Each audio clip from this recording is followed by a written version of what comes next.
quickly make a video just to give you some tips on actually filming yourself for the Trick Dog titles. So just a few things that just to help you kind of do it practically, because I know sometimes if you're not used to trying to make videos or film yourself doing something, it can be a bit daunting knowing where to start. So the first thing is just basically practically setting up where you want to film. You obviously just need to have enough space that you can get far enough away from your phone, from the camera. So basically I've got my phone right now while I'm talking set up on the other side of the room, and I've got it actually very close to the ground. It's just on top of a book against the wall.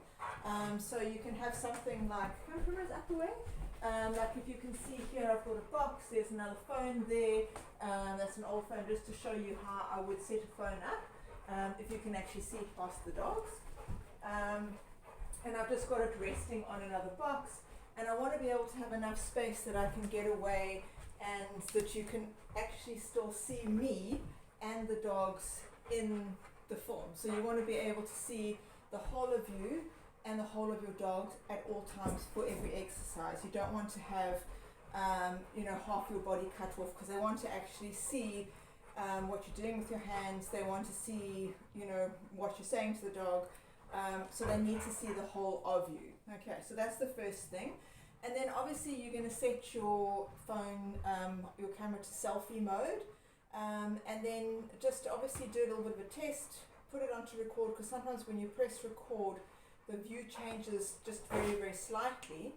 So you can see, just make sure that it is getting all of you in, it is getting all of your dog in. If you're going to be doing things like, for instance, when I did the paw target on the ground, because my phone is low to the ground, it's not looking from above, it's kind of looking more up. What happens is you end up not being able to see the target on the ground. So for that one, I got Jonathan to just film that exercise quickly, because I needed an angle from up. But for most of the things, if you have the phone just slightly elevated from the ground, so just sort of like a thick book up from the ground, you're actually going to be able to angle it so that you can get the whole of you and your dog. Okay. So the other thing then is that you want to be able to film each exercise, you doing it 3 times. Okay, so you want to make sure that you are ready to do the exercise 3 times in a row. So what I've got is my treats here. I've got them just set up high over here. So basically, if you want to have a treat pouch on you, you can have a treat pouch on you. So as long as it's easy for you to get, I tend to prefer to have my treats in a separate container. I just find it a little bit easier to handle that way. If I need to have something in my hand for something, I'll grab one. But if you are able to work without the food in your hand, it sometimes can be a bit nicer to do that. But for the Trick Dog titles, especially for the elementary and beginners titles, you can have food in your hand, it's not a problem. But it's obviously going to look better if you're not luring the dog the whole time. You can use your clicker. So I used the clicker for all the exercises where I was rewarding with food. And each exercise, I say, you need to do 3 times in a row. But the important thing to remember is that you can reward your dog every time. So it's not like you have to do 3 and then only reward. So you can do 1 reward, 2 reward, 3 rewards. So if I was going to do like a sit, then basically I could say sit, and you have to count to 3 for this one, and I would click and then reward, cruise one as well, and then basically I just need to get them up. Pretty stand, and sit. So I'm rewarding after each one, and go. And sit. Good. Okay. So basically I'm doing each exercise 3 times, but I'm rewarding in between. So you don't have to do sit, stand, sit, stand, sit. And basically try and do it all in one go without a reward, because sometimes, especially if your dog is fairly young, like she is, and if she's still learning things, she's not as proficient as he is, then what's going to happen is if I cue her to do something and she gets it right, and I make her do it too many times without rewarding her, she's eventually going to start trying to do something else because she thinks it's not working because she's not getting a reward, because she's still on quite a high rate of reinforcement at her age, because she's real scatterbrain and she needs lots of reward.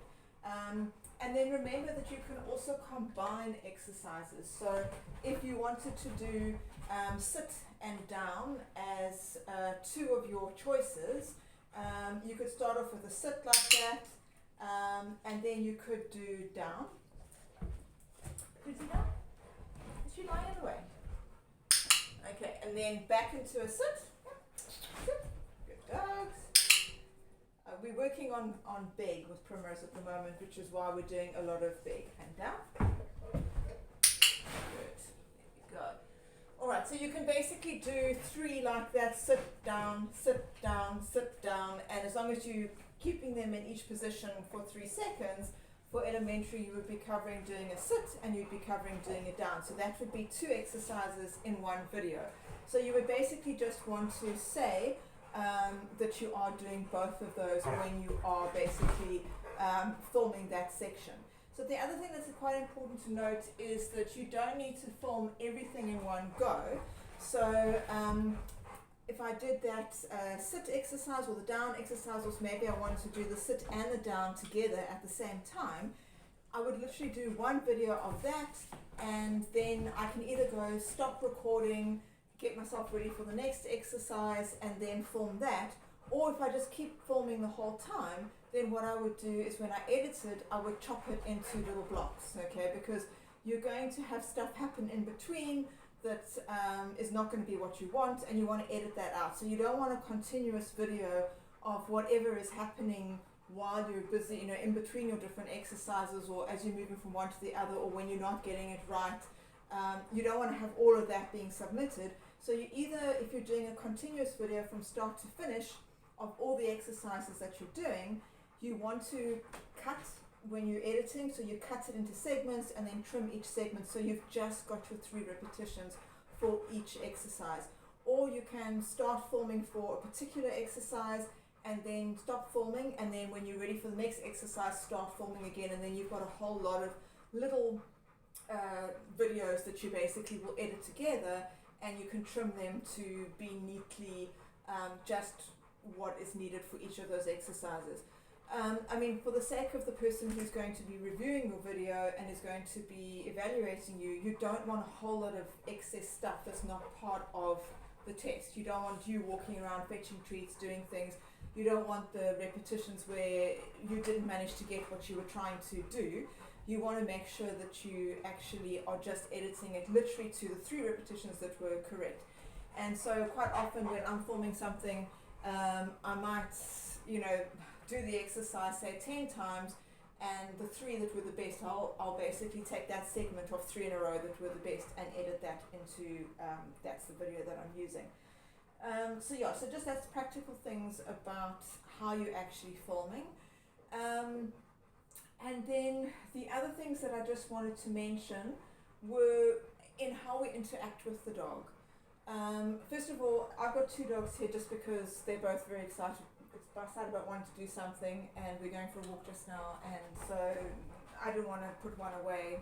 They both wanted to hang around with me. But obviously if I'm filming the trick dog titles with one of them, the other one I am going to put away. If you have a problem trying to put one dog away while you're working with the other one, use like a baby gate or a barrier, put them on the other side in a room where they can see you, give them something to chew. Or what I often do is, like, while I'm working, say I'm working with Cruz, is every now and then, so Primrose has now just gone over to the other room, I actually literally just toss a treat over the other side. So I would toss a treat over the other side of the barrier, and so she can basically be reinforced for just relaxing on the other side there, and the same with him if it was the other way around. So obviously one dog at a time. You don't want it being confusing where there's multiple dogs walking around. It's the one dog's not going to be able to concentrate if the other one is there, and it's all just going to be ending up a bit of a mess. And then in just how we interact with the dog, if they get something incorrect, or if you need to ask them to do something again. So you may need to give, say, multiple cues at some time. They may not seem to register the first time you ask them to do something. You may want to ask them again. Be careful about your tone of voice. So we're wanting everything to be very positive. So, if I asked Cruz to down, good boy, and Cruzzy stand, I say he didn't stand. Now, if I wanted to ask him to stand again, I want to make sure it doesn't sound like I'm nagging him or sound like I'm irritated with him. So I'm going to help him a little bit and say stand, and just use my hand just to give him a bit of an indicator if he didn't quite understand just from my voice alone. But you want to make everything very positive. You don't want to be, you're doing big, you're a very clever girl. You don't want to be nagging at your dog, and if they are not concentrating, if they're distracted, you don't want to be saying, listen to me, watch me, what are you doing? You don't want to sound like you're annoyed. If something doesn't go 100% right, you can do it again. Remember, you don't have to submit the first take that you do. You can film this over and over and over again. But then that's another thing, just a sort of a side thing, is if things start going a little bit wrong, don't try and do things 100 times. It may be good just to do something easy with your dog and then move, like stop and try and again another day. So you don't want to basically put them off by making it really, that you just go on and on and on and on, because sometimes the more we do something, the more we go on, the more frustrated they get and the more their performance starts deteriorating. So do try not to make it go on forever. If something's really not going well, you may need to just stop and go, okay, maybe we need to practice this exercise separately when we're not filming. And that's the other thing, is often when we're filming, we tend to get a little bit stressed because we feel a little bit more pressured, that we need to get it right. And our body language changes, the way we are with our dogs changes, and we can get a little bit more tense, which can put them off. So we want to make sure that we relax, we enjoy it. It isn't any pressure, because you can stop anytime you want, you can start again whenever you want. And don't kind of forget to support your dog when you're filming. Don't be so worried about what's happening with filming that you're getting it right, that you kind of do things differently to what you'd normally do. So it's often, we say, when people go into competitions, then you kind of, because you're nervous, you don't support your dog, you don't communicate with them as well as you would normally. So make sure that in everything you're doing, you're being supportive of them, you are being very gentle, very kind, very encouraging, and if it doesn't go well, you can always do it again. They're also not looking though for absolute perfection, especially in the beginning stages. They really just want to see that you are able to work with your dog, that they can respond to cues. You're allowed to use hand signals for this. You can use verbal cues, but again, try not to badger the dog. So you don't want to go sit, sit, sit, sit, sit, sit, sit. Try and use your sit verbal cue, and if you need to follow it up with a hand signal, then that's fine. Okay, but don't kind of just badger them. I would rather, they don't get something 100% right than we are moaning at them and making it unpleasant. So you want it to look like you and your dog are having fun, because that's what this is about. It's about you and your dog having fun together. And the last thing you want is for it to seem like you're annoyed with your dog. So let's make sure that we are enjoying it with our dogs, that we're having fun with them. And if you need any help with anything, if you're not sure about anything, let me know. I'm sure there's things I would have forgotten to mention here. So if you need any extra help, then let me know. Can we big? Is he big? Yes. Good dogs. Okay.